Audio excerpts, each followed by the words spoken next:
আসসালামু আলাইকুম। সবাইকে শুভেচ্ছা জানিয়ে শুরু করছি ২১শে টেলিভিশনের নিয়মিত আয়োজন শিশু কিশোরদের সংবাদ ভিত্তিক অনুষ্ঠান মুক্ত খবরে। স্বাগত জানাচ্ছি আমি জান্নাতুল ফেরদৌস। মুক্ত খবর বাংলাদেশের শিশু কিশোরদের একমাত্র সংবাদ ভিত্তিক সাপ্তাহিক অনুষ্ঠান।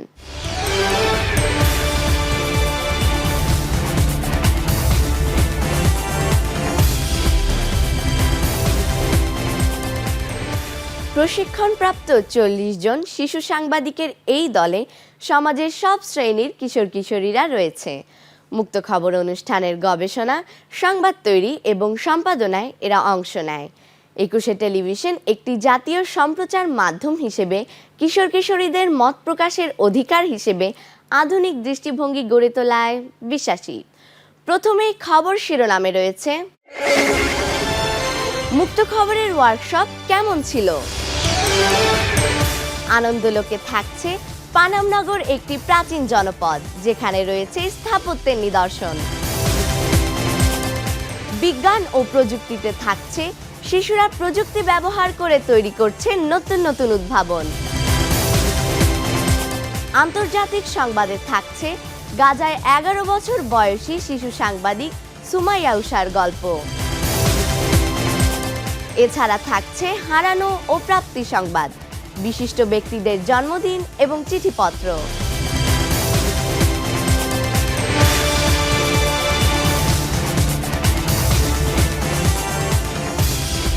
২১শে টেলিভিশনের জনপ্রিয় শিশু কিশোরদের সংবাদ ভিত্তিক অনুষ্ঠান মুক্ত খবর প্রায় ৮ বছর বন্ধ থাকার পর আবারও শুরু হয় গত ২১শে ফেব্রুয়ারি ২০২৫-এ।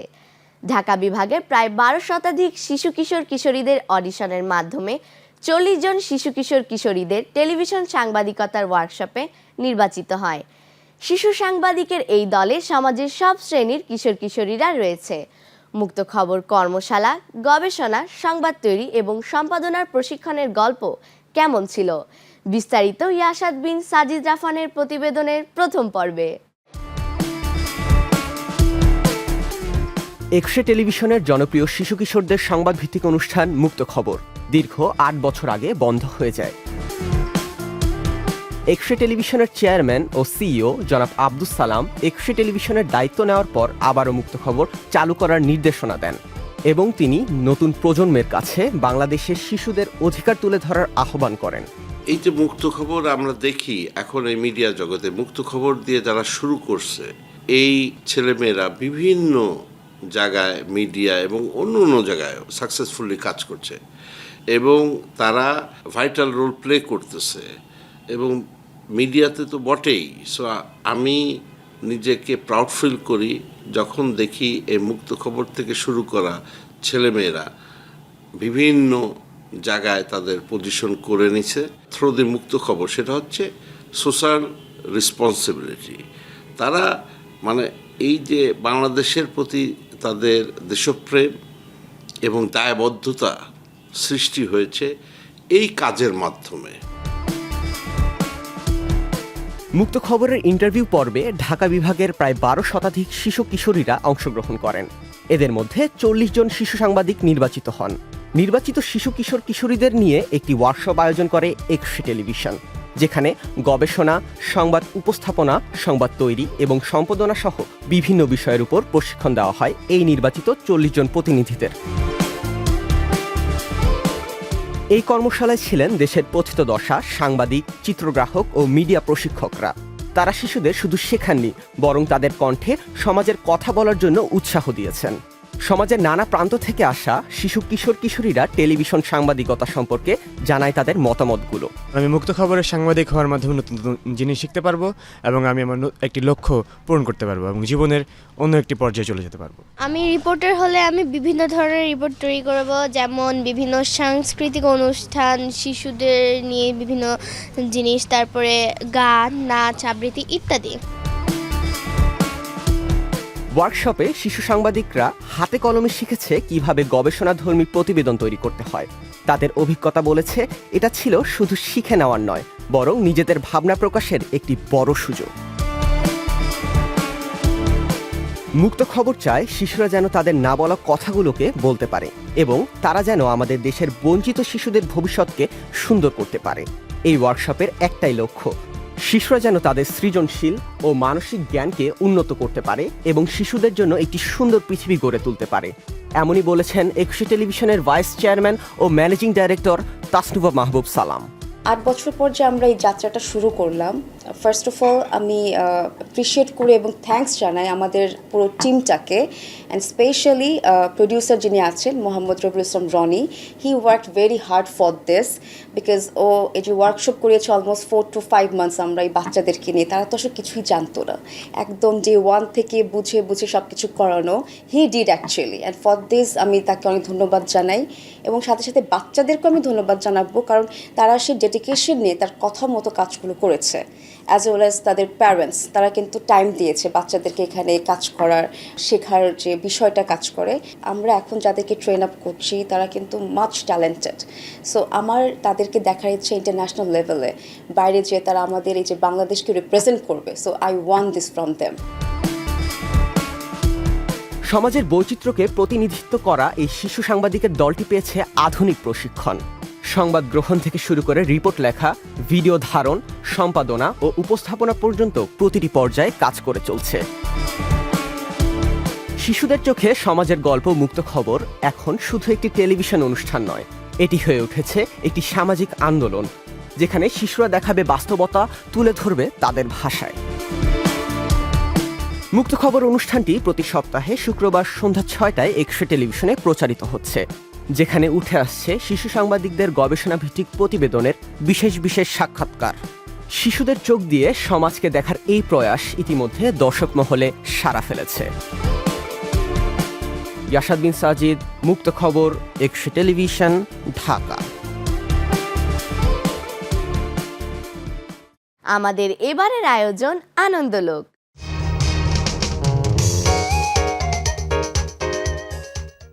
পানাম সিটি বা পানাম নগর হল নারায়ণগঞ্জ জেলার সোনারগাঁও উপজেলায় অবস্থিত একটি ঐতিহাসিক শহর, যা পূর্বে সোনারগাঁও রাজ্যের রাজধানী ছিল। পানাম নগর একটি প্রাচীন জনপদ, যেখানে স্থাপত্যের নিদর্শন দেখা যায়। ছুটির দিনে তোমরা চাইলেই ঘুরে আসতে পারো সোনারগাঁও পানাম নগর থেকে। বিস্তারিত জানাচ্ছেন আকসার আক্তার অথই। পানাম সিটি বাংলাদেশের রাজধানী ঢাকার পার্শ্ববর্তী নারায়ণগঞ্জ জেলার মোগরাপাড়া পয়েন্টে ঢাকা থেকে চট্টগ্রাম মহাসড়কের উত্তরে প্রায় 2.5 কিলোমিটার অদূরে। সোনারগাঁও থানার একটি নিকটতম শহর। ঢাকার অদূরে 27 কিলোমিটার দক্ষিণ থেকে পূর্বে এই শহরের অবস্থান। পানামনগর নারায়ণগঞ্জ জেলার সোনারগাঁওতে অবস্থিত একটি ঐতিহ্যবাহী প্রাচীন শহর। বড়নগর, খাসনগর, পানামনগর, প্রাচীন সোনারগাঁওয়ে এই 3 নগরের মধ্যে পানাম ছিল সবচেয়ে আকর্ষণীয়। এখানে কয়েক শতাব্দী পুরনো অনেক ভবন রয়েছে, যা বাংলার 12 ভূঁইয়াদের ইতিহাসের সাথে সম্পর্কিত। সোনারগাঁর 20 বর্গ কিলোমিটার এলাকা জুড়ে এই নগরী গড়ে ওঠে। বাংলার 100টি ধ্বংসপ্রায় ঐতিহাসিক শহরের একটি পানামনগর। ওয়ার্ল্ড মনুমেন্ট ফান্ড 2006 সালে পানামনগরকে বিশ্বের ধ্বংসপ্রায় 100টি ঐতিহাসিক স্থাপনার তালিকায় প্রকাশ করে। পানামনগর উপনিবেশিক সময়কালে স্থাপনা হলে এর ঐতিহ্য সুলতানি আমল থেকেই আছে। সুলতানি আমল থেকে পরবর্তীতে মোগল আমল থেকে শুরু করে আপ টু উপনিবেশিক সময়কাল পর্যন্ত এই অঞ্চলে মানুষ বসতি করেছে, কার্যক্রম করেছে এবং বিখ্যাত করেছে নানা কারণে। আজ থেকে প্রায় 450 বছর আগে 12 ভূঁইয়ার দলপতি ঈশা খাঁ 15 শতকে বাংলার প্রথম রাজধানী স্থাপন করেছিল সোনারগাঁওতে। ইট পাথরের নকশায় গাঁথা শতবর্ষ পুরনো দালানগুলো যেন ইতিহাসের নীরব সাক্ষী হয়ে দাঁড়িয়ে আছে। পানামনগরে অলিগলি ঘুরলে মনে হবে সময় যেন থমকে আছে। প্রতিটি ভবনের কারুকাজ আর নকশা বলে দেয় তাদের অতীত ঐশ্বর্যের গল্প। ছুটির দিনে পরিবার নিয়ে ঘুরে আসার জন্য এটি একটি আদর্শ স্থান। বিশেষ করে শিশুদের জন্য ইতিহাস জানার এবং প্রকৃতির কাছাকাছি আসার একটি চমৎকার সুযোগ তৈরি করে এই নগর। আকসার আক্তার অথই, মুক্ত খবর, 21 টেলিভিশন, সোনারগাঁও, নারায়ণগঞ্জ।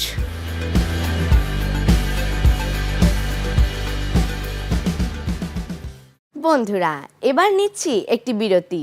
তবে বিরতির পর মুক্ত খবরে আরও যা থাকছে। বিজ্ঞান ও প্রযুক্তিতে থাকছে শিশুরা প্রযুক্তি ব্যবহার করে তৈরি করছে নতুন নতুন উদ্ভাবন।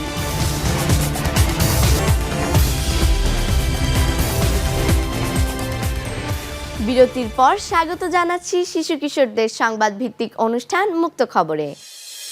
আমাদের এবারের আয়োজন বিজ্ঞান ও প্রযুক্তি।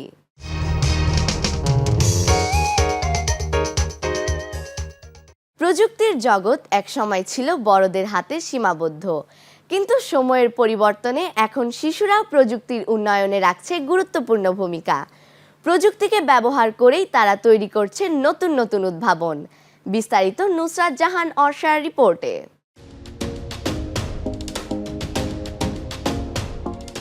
বর্তমান বিশ্বে প্রযুক্তির প্রভাব এত বেড়ে গেছে যে এর প্রভাব পড়ছে জীবনের প্রতিটি ক্ষেত্রে। এখন শুধু বড়রাই নয়, বরং শিশুদের হাতেও দেখা যাচ্ছে প্রযুক্তিগত অনেক device, mobile phone, tablet, laptop ইত্যাদি। প্রযুক্তির সহজলভ্যতার কারণে শিশুরা অল্প বয়সেই এসব ব্যবহারে পারদর্শী হয়ে উঠছে। প্রোগ্রামিং শেখা, ডিজিটাল আর্ট তৈরি এবং ইউটিউব পরিচালনার মতো সৃজনশীল কাজেও তারা পারদর্শী হয়ে উঠছে। বর্তমানে বিশ্বব্যাপী অনেক শিশু বিভিন্ন প্রযুক্তি উদ্ভাবন করে এবং পরিচালনার মাধ্যমে নিজেদের মেধার স্বাক্ষর রাখছে। বর্তমান যুগে কৃত্রিম বুদ্ধিমত্তা বা এআই রোবট প্রযুক্তির ক্ষেত্রেও শিশুরা পিছিয়ে নেই, তারা রাখছে অসামান্য অবদান। অনেক স্কুলে ও কোডিং ক্যাম্পে শিশুদের জন্য এআই ও রোবোটিক্স শেখার আয়োজন করা হয়, যেখানে তারা নিজেরাই ছোট বড় রোবট তৈরি করে এবং সেটিকে নির্দিষ্ট কাজ করতে শেখায়। বর্তমান প্রযুক্তি নির্ভর বিশ্বে শিশুরা কেবল প্রযুক্তির ব্যবহারকারী নয়, বরং প্রযুক্তির অগ্রগতির অন্যতম চালিকা শক্তিতে পরিণত হচ্ছে। অনেক শিশু আজ নিজেদের তৈরি করা প্রযুক্তি দিয়ে দৈনন্দিন সমস্যার সমাধান দেওয়ার চেষ্টা করছে। শিশুরা এখন কেবল ভবিষ্যতের নয়, বর্তমান সময়েরও পরিবর্তনের অংশীদার হয়ে উঠছে। শিশুরা আজ প্রযুক্তির উন্নয়নে যে ভূমিকা রাখছে তা শুধু তাদের নিজস্ব সম্ভাবনাকেই উন্মোচন করছে না, বরং পুরো মানব সমাজের জন্য একটি নতুন সম্ভাবনার দিগন্ত উন্মুক্ত করছে। এই সম্ভাবনাকেই উৎসাহিত ও সঠিক পথে পরিচালনা করাই আমাদের সামনের দিনের challenge. Nusrat Jahan Orsha, desk report, মুক্ত খবর, 21 টেলিভিশন।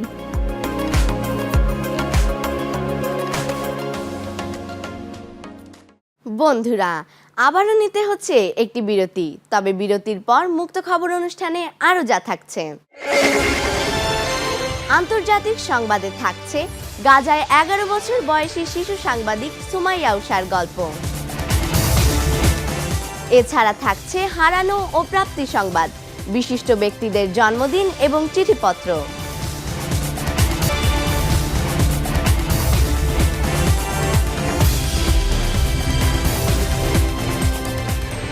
বিরতির পর আবারও স্বাগত শিশু কিশোরদের সংবাদ ভিত্তিক অনুষ্ঠান মুক্ত খবরে। এবার হারানো ও প্রাপ্তি সংবাদ।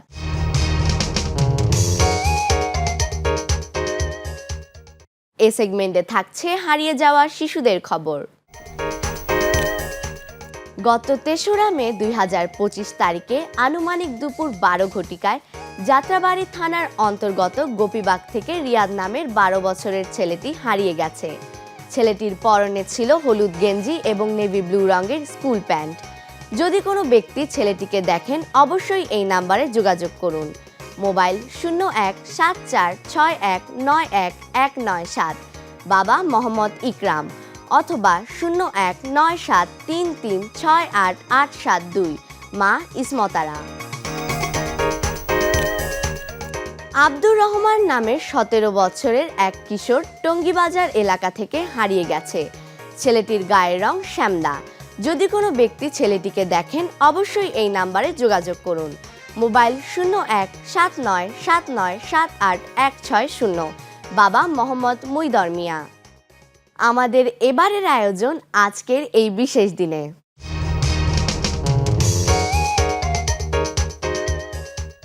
আজ এই দিনে 16 মে 1976 সালে অস্ট্রেলীয় ক্রিকেটার ডার্ক পিটার নাসেস ভিক্টোরিয়ায় জন্মগ্রহণ করেন।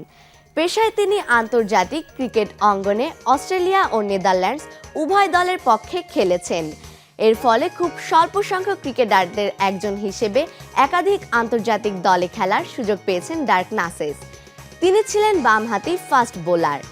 আজ তার জন্মদিনে 21শে টেলিভিশন ও মুক্ত খবর পরিবারের পক্ষ থেকে জানাই জন্মদিনের অনেক অনেক শুভেচ্ছা। মেগান ডেনিস ফক্স একজন মার্কিন অভিনেত্রী ও মডেল। 2001 সালে টেলিভিশন ও চলচ্চিত্রের ছোট ছোট ভূমিকায় অভিনয় করার মাধ্যমে তার অভিনয় জীবন শুরু হয়। মূলত 2004 সালে confession of a teenage drama queen চলচ্চিত্রে অভিনয়ের মাধ্যমে তার চলচ্চিত্রে অভিষেক ঘটে। 2007 সালে ব্লকবাস্টার চলচ্চিত্র ট্রান্সফরমার্স এ মিকিলা বেইন্স ভূমিকায় অভিনয় করে তিনি আলোচনায় আসেন। ছবিটিতে অভিনয়ের জন্য তিনি বেশ কয়েকটি টিন চয়েস অ্যাওয়ার্ডের জন্য মনোনীত হন। আজ এই গুণী অভিনেত্রীর জন্মদিনে 21শে টেলিভিশন ও মুক্ত খবর পরিবারের পক্ষ থেকে জানাই অনেক অনেক শুভেচ্ছা। শিশু কিশোরদের সংবাদ ভিত্তিক অনুষ্ঠান মুক্ত খবর কেমন লাগলো? তোমাদের যে কোনো মতামত, পরামর্শ এবং শিশুদের যে কোনো বিষয় তথ্য প্রতিবেদন পাঠাতে পারো এই ঠিকানায়। প্রযোজক মুক্ত খবর, 21শে television limited, Jahangir tower, 10 Kazi Nazrul Islam Avenue, Karwan বাজার, ঢাকা 1215, ফোন 0255014316 থেকে 25 পর্যন্ত, মোবাইল 019586644544, ইমেইল muktokhabor@21e-tv.com বা muktokhabor2025@gmail.com। আমরা থাকব আপনাদের মতামতের অপেক্ষায়। আমরা অনুষ্ঠানের শেষ প্রান্তে চলে এসেছি। প্রতি পর্বেই আমরা হাজির তোমাদের কাছে। আগামী পর্বে আবারও দেখা হবে নতুন নতুন বিষয় নিয়ে। ততক্ষণ ভালো থাকো, সুস্থ থাকো, চোখ রাখো 21শে টেলিভিশনের পর্দায়।